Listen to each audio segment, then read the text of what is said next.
ছোটবেলায়, খুব ছোটবেলায় মনে হয় আমি যখন অনেক ছোট, আমি প্রেসিডেন্ট জিয়াউর রহমানকে আমি খুব আমার ভালো লাগতো দেখতে। সুদর্শন একজন লোক এবং খুব স্মার্ট, কথাবার্তা অন্যরকম ছিলেন। ওনার আদর্শ আমার ভালো লাগতো। কিন্তু এটা আমি মনে করি ৩১ দফায় প্রত্যেকটা বাংলাদেশের প্রত্যেকটা জেলায় জেলায় এই ৩১ দফা নিয়ে আলোচনা হলে বুঝবে যে আসলে শহীদ জিয়ার আদর্শ সত্যিকার অর্থে তারেক জিয়ার মধ্যে আছে। আমি বাচ্চাদের সঙ্গে প্রথম থেকেই ছিলাম এবং বিকালবেলার দিকে আমি প্রায় ৩,০০০ পানি এই বাচ্চাদেরকে বিলি করি। এইটা বাস স্ট্যান্ডের এদিকে আসে, আমি সব বাচ্চাদেরকে আমি পানিটা বিলি করি। তখনই আমি একটু দেখলাম যে আমার পিছনে পুলিশ লেগে গেছে।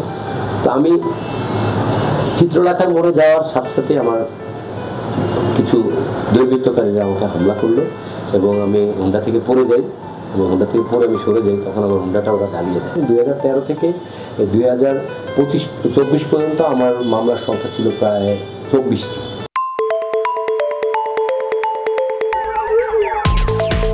প্রিয় দর্শক, আসসালামু আলাইকুম। আমরা বাঙালি, আমরা বাংলাদেশি, আমরা জাতীয়তাবাদী বিশ্বাস করি। ১৯৭১-এর মহান মুক্তিযুদ্ধে সকল শহীদের প্রতি শ্রদ্ধা জানিয়ে শুরু করছি ফ্ল্যাশ টিভির আয়োজিত ফিরে দেখা আমার আমি। ফিরে দেখা আমার আমিতে আপনাদের সবাইকে স্বাগতম। দীর্ঘ ১৫ বছর শেখ হাসিনার শাসনামলে এদেশের হাজারো মানুষ গুম, হত্যা, অত্যাচার, অপমান, লাঞ্ছনার শিকার রয়েছে। হাজারো মানুষের ভিতর হাজারো না বলা কথা। আর এই না বলা কথা আজকে আমাদের সাথে বলার জন্য উপস্থিত আছেন বর্তমানে চাঁদপুর জেলা যুবদলের সাধারণ সম্পাদক জনাব অ্যাডভোকেট নুরুল আমিন খান আকাশ। আমরা আজকে শুনবো এই দীর্ঘ ১৫ বছর অ্যাডভোকেট নুরুল আমিন খান আকাশের কেমন ছিল, কিভাবে কেটেছে, কি ঘটেছে তার এই ১৫ বছর তার সাথে। আসসালামু আলাইকুম, কেমন আছেন? স্যার, আপনি যেহেতু রাজনীতির সাথে অনেক দিন ধরেই আছেন, তো সেই জায়গা থেকে এখন বর্তমানে আপনার ব্যস্ততা কেমন যাচ্ছে? ধন্যবাদ নিবিদ আপনাকে। আসলে বর্তমানের অবস্থাটা আসলে মানে কি বলবো, যেটা ভাষায় বলা যায় না। গত ১৫ বছর আসলে আমরা মামলা হামলা, পালিয়ে পালিয়ে বেড়ানো, এরকম একটা সময় কাটিয়েছি। তো বর্তমানে আসলে এরকম কোনো কিছু নাই। মাঝে মধ্যে একটু অবাক লাগে যে আগের সময়টাই মনে ভালো ছিল, তো পালিয়ে পালিয়ে বেড়াতাম বা যে হামলা মামলার একটু ভয় ছিল, সেটা একেবারেই নেই। বাংলাদেশের মানুষ এখন নতুন একটা বাংলাদেশ দেখছে এবং এই বাংলাদেশে যে এরকম একটা সিচুয়েশন আসবে কেউ কখনো কল্পনাই করেনি। তো আমরা সত্যি অনেক আনন্দিত। আমি মনে করি আমাদের এই ফ্যাসিস্ট হাসিনা যে উনি দীর্ঘ ১৫ বছর মানুষকে যেভাবে উনি বিভিন্ন রকম ইয়েতে ফেলে রেখেছিলেন, সেটা থেকে উত্তরোত্তর তারা নিস্তার পেয়েছে। তো এখন ভালোই, কোনো জায়গা মেলা নাই, ভালোই কাটাচ্ছে। কর্মব্যস্ততা কেমন যাচ্ছে? কর্মব্যস্ততা আসলে আমি ২০১৭ সাল থেকে লয়ার হয়েছি, অ্যাডভোকেট সিনিয়র ল। তো তখন একরকম ছিল, এখন ব্যস্ততা তো বেড়েছেই। বিভিন্ন এলাকায় জায়গা জমি নিয়ে বিরোধ, তারপরে হাজব্যান্ড ওয়াইফ নিয়ে বিরোধ, এগুলি আসলে কোর্টেই এখন ম্যাক্সিমাম আমাদের এই মামলাগুলি, এগুলি মেটাতেই আমার সময় কাটে।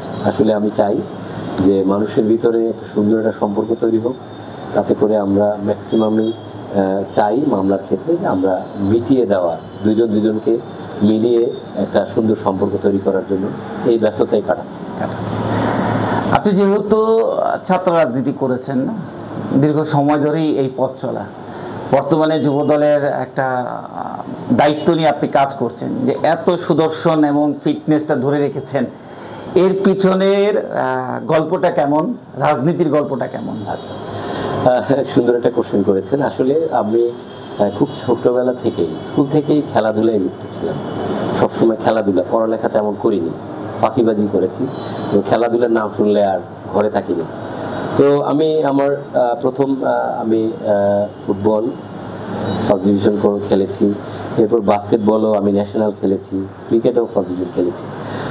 তো সেই খেলাধুলার ক্ষেত্রে গিয়ে আমার এক বড় ভাই, ওনার নাম অ্যাডভোকেট জাহাঙ্গীর হোসেন খান, উনি সাবেক ছাত্রদলের সভাপতি ছিলেন। তো ওনার সঙ্গে আমার পরিচয়টা হয় এবং উনি রাজনীতিটা করতেন। ওনার ওই রাজনীতি করার কারণে ওনাকে ভালো লেগেছে।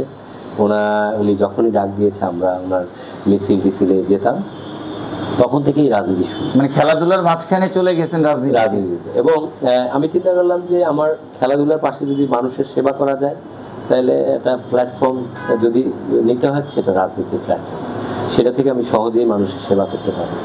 তো তখন থেকেই এই জাহাঙ্গীর ভাইয়ের সাথে সাথে দিয়ে দেখলাম। আর খুব ছোটবেলায় মনে হয় আমি যখন অনেক ছোট, আমি প্রেসিডেন্ট জিয়াউর রহমানকে আমি আমার ভালো লাগতো দেখতে। সুদর্শন একজন লোক এবং খুব স্মার্ট, কথাবার্তা অন্যরকম ছিলেন। ওনার আদর্শ আমার ভালো লাগতো। তো দেখলাম যে আমার অ্যাডভোকেট জাহাঙ্গীর ভাই যেই দলের এবং আমাদের জিয়াউর রহমান সেই দলের, তখন থেকেই আমার একটা মানে কাজ করেছে যে আমি এই শহীদ জিয়ার আদর্শকে ধরে রাখবো এবং ওনার এই সংগঠনের কাজ করবো। তো ওই সুবাদে প্রথমে আমি কলেজ সংসদ নির্বাচনে আমি সর্বোচ্চ ভোট পেয়ে আমি কলেজ সংসদের ক্রীড়া সম্পাদক হই। পরবর্তীতে জাহাঙ্গীর ভাই যখন ছাত্রদলের প্রেসিডেন্ট ছিলেন, উনি আমাকে আইন বিষয়ক সম্পাদক হিসেবে মনোনীত করেন। এরপরে হঠাৎ করে উনি বললেন যে তোমার দায়িত্ব নিতে হবে। তারপরে আমি ছাত্রদলের প্রেসিডেন্ট হিসেবে দায়িত্ব নিই। এর সাথে সাথেই আমাকে আমার কাজ পছন্দ করে আমাকে সেই সময়ের লালটু ভাই আমাকে ছাত্রদল কেন্দ্রীয় কমিটির সহ সাংগঠনিক সম্পাদক চট্টগ্রাম বিভাগের দায়িত্ব দেয়। তো সেটাও খুব সুন্দরভাবে পালন করি। এবং পরবর্তীতে আমাকে এরপরে আমি ছাত্রদলের থেকে বিদায় হওয়ার পরে আমার দীর্ঘদিন রাজনীতিতে কোনো পোস্ট পদবি ছিল না। পরবর্তীতে আমাকে নীরব ভাই এবং আলাল ভাই ওনাদের কেন্দ্রীয় নির্বাহী কমিটিতে আমাকে মেম্বার করে যুবদলে। তো রাজনীতিটাও চলতে থাকে। পরবর্তীতে এসে আমাকে যুবদলের সাধারণ সম্পাদক মনোনীত করেন আমাদের চাঁদপুর জেলা বিএনপির বর্তমানে শেখ ফরিদ আহমেদ মানিক ভাই। উনি আমাকে যুবদলের সাধারণ সম্পাদক মনোনীত করেন। আমি আদবি এখনও যুবদলে কাজ করছি। এর পাশাপাশি আমাকে টুকু ভাই এবং মুন্না ভাইয়ের কমিটিতে আমাকে কেন্দ্রীয় কমিটির সহ সাধারণ সম্পাদক কুমিল্লা বিভাগের দায়িত্ব দেওয়া যুবদলে। সেখানেও আমি কাজ করি, আলহামদুলিল্লাহ স্বাচ্ছন্দ্যে কাজ করি। কয়েকটা জেলার কাজ করেছি। এখন জেলার যুবদলের দায়িত্বে আছি, আন্দোলন সংগ্রামে ছিলাম। তো অনেক কিছুই দেখেছি। তো এখনো রাজনীতিটা ধরে রেখেছি। আগামীতে কী হয়, ভবিষ্যতে কী হবে জানি না। তবে যেহেতু শহীদ জিয়ার আদর্শ এবং ওনার আদর্শে আমি দেখলাম ওনার ছেলেও সে একই ধরনের আদর্শ। সে আমার প্রিয় নেতা, আমাদের জননেতা তারেক রহমান। উনিও সেই আদর্শে আজকে ৩১ ধারা বাস্তবায়নের জন্য বাংলাদেশের মানুষের যে পাশে যে কাজ করার জন্য উনি চেষ্টা করছেন। এবং ৩১ দফার ভিতরে নারী ক্ষমতায়ন, তারপরে স্বাস্থ্য, শিক্ষা, এগুলির ব্যাপারে যেসব কথাবার্তা উনি বলেছেন এই ৩১ ধারায় আছে। এটা আমি মনে করি ৩১ দফায় প্রত্যেকটা বাংলাদেশের প্রত্যেকটা জেলায় এই ৩১ দফা নিয়ে আলোচনা হলে বুঝবে যে আসলে শহীদ জিয়ার আদর্শ সত্যিকার অর্থে তারেক জিয়ার মধ্যে আছে। ৩৬শে জুলাই, ৫ই আগস্ট, এই যে ৩৬ দিনের একটা আন্দোলন ছাত্র জনতার, এই আন্দোলনে তো আমরা নতুন ভাবে একটা দেশ পেয়েছি, স্বৈরাচার মুক্ত একটা দেশ পেয়েছি। তো জনাব এই অ্যাডভোকেট আকাশ সাহেবের কাছে এই অনুভূতিটা কেমন? আমি একজন মুক্তিযোদ্ধার সন্তান। আমার বাবা কিন্তু একজন মুক্তিযোদ্ধা। আচ্ছা। এবং আমরা 7 ভাই 2 বোন। আমাদের পুরো ফ্যামিলিতে সবাই অরাজনৈতিক মানে পরিবার, শুধু আমি রাজনীতিতে আছি। আমি আমার বাবার কাছ থেকে মুক্তিযুদ্ধের অনেক গল্প শুনেছি। আমার বাবা কুষ্টিয়ায় বাঁশের লাঠির যুদ্ধ করেছেন। তো ওনার কাছে মুক্তিযুদ্ধের যুদ্ধ শুনে আমার কাছে মনে হয়েছে তখনকার একটা সীমান্তের লড়াই ছিল। এই সীমান্তের লড়াইয়ে কিন্তু অনেক মুক্তিযোদ্ধা প্রাণ দিয়েছে। আর ৩৬ জুলাই পরে যেটাকে জুলাই আগস্টের যে আন্দোলনটা ছিল, সেটা আমরা গত 15 বছর আমাদের নেতা তারেক রহমানের মাধ্যমে আমরা এই আন্দোলনটা অব্যাহত রেখেছি। সেই আন্দোলনটা এক সময় ছাত্র জনতা এবং সম্মিলিত আমাদের দলীয় যারা আছে প্রত্যেকটি দলের সংগঠনের সহযোগিতায় সেই আন্দোলনটা সফল হয়েছে। এবং সেই আন্দোলনে একজন গণতন্ত্র হত্যাকারী তাকে আমরা বিদায় করেছি। সেটা কিন্তু সীমান্তের লড়াই না, সেটা একটা সরকার পরিবর্তন। একটা সরকারের কার্যক্রম আমাদের পছন্দ হয়নি সারা বাংলাদেশের মানুষের, তখন এক হয়ে তাদেরকে বিতাড়িত করেছে। সেটা আর মুক্তিযুদ্ধ এক না। তা আমি মনে করি সেটাও একটা যুদ্ধ। বাট এটার জন্য আমি মুক্তিযুদ্ধকে ছোট করে দেখি, তাহলে কিন্তু এক হবে না। না। সেখানে 30 লাখ মা বোনের ইজ্জতের বদলা জান প্রাণ দিয়ে সেটার একটা মানচিত্র পেয়েছি, দেশকে স্বাধীন করে একটা মানচিত্র পেয়েছি আমরা, কিন্তু এটা হলো একটা সরকারের বিপক্ষে, সেটা মুক্তিযুদ্ধ হতে পারে না। অনেকে বলে, তা আমি ডিফার করি না। তো আমি মনে করি আসলে এখন নতুন একটা বাংলাদেশ আমরা ইনশাআল্লাহ তৈরি করতে আমরা যে সরকার আমরা সহযোগিতা করছি, এবং আগামীতে নতুন একটা স্থানীয় সরকারের মাধ্যমে আমরা এই বাংলাদেশকে নতুন এক বাংলাদেশ দেখতে চাই। এই যে আন্দোলন জুলাই আগস্টের যে আন্দোলন, এই আন্দোলনে চাঁদপুরে কেমন আপনার ভূমিকা ছিল? বেসিক্যালি এই আন্দোলনে আমরা যেহেতু আমি 17 জুলাই আমাকে হঠাৎ করে আমাদের সেন্টার থেকে প্রেসিডেন্ট সেক্রেটারি বলল যে তোমরা এই যারা শিশু বাচ্চারা আছে, ছাত্ররা আছে, এদের পাশে থাকবা, পাশে থেকে আন্দোলনে সহযোগিতা করবা। আমরা তো আন্দোলন করেই আসছিলাম, তো ওই সময় যে সময়টা ছিল ওই সময় আমাদেরকে ইনস্ট্রাকশন দেওয়া হয় যে শুধু ছাত্রদের পাশে থাকা, ছাত্ররা কি করে তাদেরকে সহযোগিতা করা, সেটা যেভাবে হোক পাশে থেকে পানি দিয়ে যেভাবে হোক সচেতন। আমি বাচ্চাদের সঙ্গে প্রথম থেকেই ছিলাম, এবং বিকালবেলার দিকে আমি প্রায় 3000 পানি এই বাচ্চাদেরকে বিলি করি। এইটা বাস স্ট্যান্ডের এদিকে আসে, আমি সব বাচ্চাদেরকে আমি পানিটা বিলি করি। তখনই আমি একটু দেখলাম যে আমার পিছনে পুলিশ লেগে গেছে। তো আমি চিত্রলেখার মোড়ে যাওয়ার সাথে সাথে আমার কিছু দুর্বৃত্তকারীরা আমাকে হামলা করলো, এবং আমি হুন্ডা থেকে পড়ে যাই। হুন্ডা থেকে পড়ে আমি সরে যাই, তখন আমার হুন্ডাটা ওরা জ্বালিয়ে দেয়। এটা 17 জুলাই, হ্যাঁ, ঠিক সন্ধ্যা 7:30টায় আমার হুন্ডাটা জ্বালিয়ে দেয়।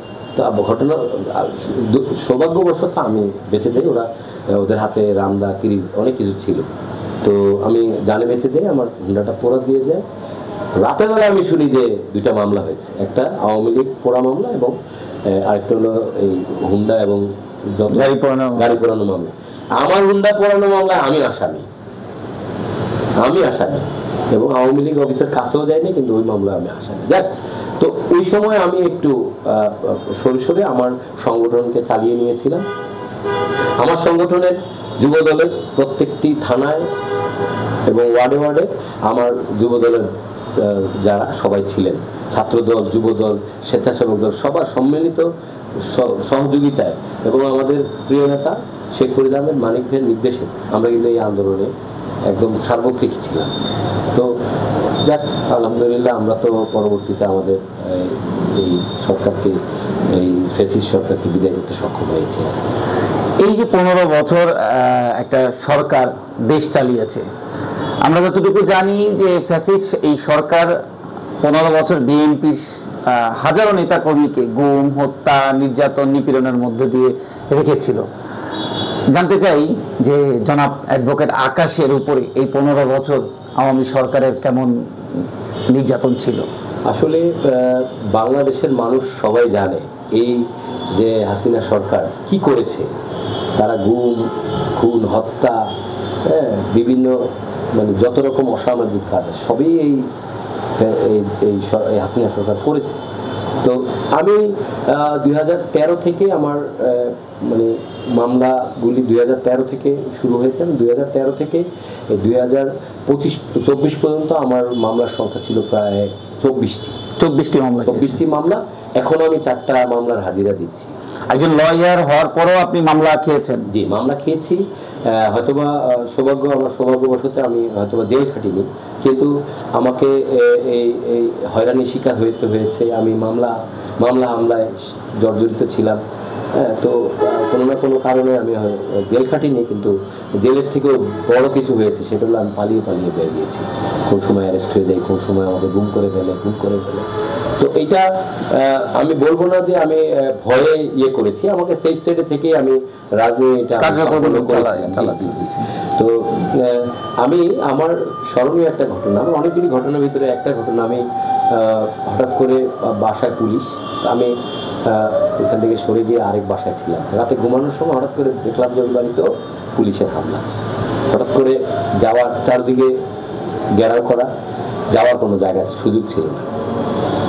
আমার সবচেয়ে বড় মানে এটা আমার বলতে ইয়ে লাগতেছে যে আমি একটা বাথরুমের, গ্রামের কাঁচা বাথরুম, এই বাথরুমের পুরো ময়লার উপর দিয়ে আমি 1 হাঁটু পরিমাণ ময়লা পাড়িয়ে আমি পার হয়েছিলাম, এটা আমার সারা জীবন মনে থাকবে। যে ওই সময় যে হয়রানি হয়ে যেটা মানে আসে, মনের ভিতরে কষ্ট আসে, যে রাজনীতি করেছি মানুষের সেবার জন্য, আজকে পুলিশের এই যে তাণ্ডব, পুলিশের ভয়ে আমাকে পালিয়ে পালিয়ে বেড়াতে। তো আপনি যে ওইখানে অবস্থান করছিলেন, এই ইনফরমেশনটা কিভাবে লিক হয়েছে? আসলে অ্যাকচুয়ালি আমাদের পিছনে তো শুধু পুলিশ ছিল না, আমাদের পিছনেও ওদের কিছু ইনফরমারও ছিল। হ্যাঁ, সব সব জায়গায় কিন্তু ইনফরমারই ইনফরমেশনটা দেয়। তো ওই হিসেবে মনে হয় ওরকম কিছু একটাই হবে আমার পিছনে। যাক, আলহামদুলিল্লাহ আজকে তো এখনো 24টা মামলার ভিতরে 4টা মামলা হাজিরা দিচ্ছি এখন। এই যে রাজনীতিতে এতদিন ধরে কাজ করছেন, প্রায় 15-17 বছর ধরে বিএনপি সরকারের বাহিরে, তো এই যে এই সময়গুলোতে আপনি যে রাজনীতিতে আছেন, আপনার ফ্যামিলি আপনাকে কতটুকু সাপোর্ট করছে? আসলে আমার ফ্যামিলি কখনোই রাজনীতিতে আমাকে সাপোর্ট করেনি, কারণ আসলে আমার বাবা একজন মুক্তিযোদ্ধা ছিলেন, কিন্তু উনি একটু রিলিজন মাইন্ডেড, উনি নামাজ রোজা নিয়ে থাকতেন। আমার এলাকায় একটা মসজিদ মাদ্রাসা আমার বাবা করে দিয়েছে, সেই মসজিদটা এলাকার মানুষ দেখে, আর মাদ্রাসাটা আমার বাবা দেখতেন, পরবর্তীতে আমি ওটা দেখাশোনা করি। 120 জন বাচ্চা। তো ওই হিসেবে আমার ফ্যামিলি সবাই একটু রিলিজন মাইন্ডেড, কেউই চায় নাই। আর রাজনীতিতে আমি যেহেতু হয়রানির শিকার, ওনারা সবসময় আমার ব্যাপারে একটু চিন্তিত ছিলেন, যদিও রাজনীতির ব্যাপারে কখনোই আমাকে বাধা দিতেন, কিন্তু আমি হয়তো বা সেটা মানে মেনে চলতে পারতাম না, যেহেতু রাজনীতিতে জড়িয়ে গিয়েছি। আর বিষয়টা হলো, রাজনীতির ক্ষেত্রে মানুষ সেবাটাই বেশি করেছে। আমি কিন্তু শুধু রাজনীতি না, আমি কিন্তু সামাজিক অনেক সংগঠনে আছি। আমি রোটারি ক্লাবের ইন্টারেক্টর ছিলাম, রোটারিক্স ছিলাম, রোটারিতে 5 প্রেসিডেন্ট হয়েছি, রোটারিতে ইন্টারন্যাশনাল অনেক বড় বড় পদ হোল্ড করেছি। আমরা সামাজিক কাজই বেশি করি। তো আমার ইচ্ছা যে মানুষের পাশে মানুষের সেবা করা, রাজনীতিটা একটা মুখ্য উদ্দেশ্য। আর যেহেতু জিয়াউর রহমানের আদর্শ, তারেক রহমানের আদর্শ ভালো লাগে, এই জন্য এই দলটা করি। আর আমরা দেখেন, আমাদের এই যে আমাদের জেলা বিএনপি সভাপতি, উনিও কিন্তু অনেক নির্যাতনের শিকার। উনি পুলিশের গুলিতে আহত বিএনপির নেতা কর্মী, সেই মামলায় উনি 1 নম্বর আসামি, মার্ডার মামলায়। উনি আরো বিস্ফোরক মামলায় আসামি, অনেক মামলা আসামি হয়েছেন। ওনার বাড়ি ঘর জ্বালিয়ে দেওয়া হয়েছে, বাড়ি ঘর ভাঙা হয়েছে কয়েকবার। ওনার মানে ওনার উপরেই বেশি নির্যাতন হয়েছে আমাদের, যেহেতু জেলার একজন উনি অনেক একজন ভালো রাজনীতিবিদ হিসেবে নিজেকে পরিচয় দিয়েছে। বিগত আমলে অনেক প্রেসিডেন্ট সেক্রেটারি এসেছে, কিন্তু ওনার মতো করে চাঁদপুরের সাধারণ মানুষদেরকে যেভাবে আগলে রেখেছেন উনি, আমলায় উনি বারান্দায় থেকে জামিন করানো, মানে সবকিছু উনি করেছেন। ইভেন দ্যাট বাড়িতে মা বোনদের খোঁজ খবর নিয়ে ওনারা কিভাবে আছেন, বাজার সদাই সবই উনি কর্মীদের, হ্যাঁ জি, কর্মীদের, এবং উনি কর্মী বান্ধব।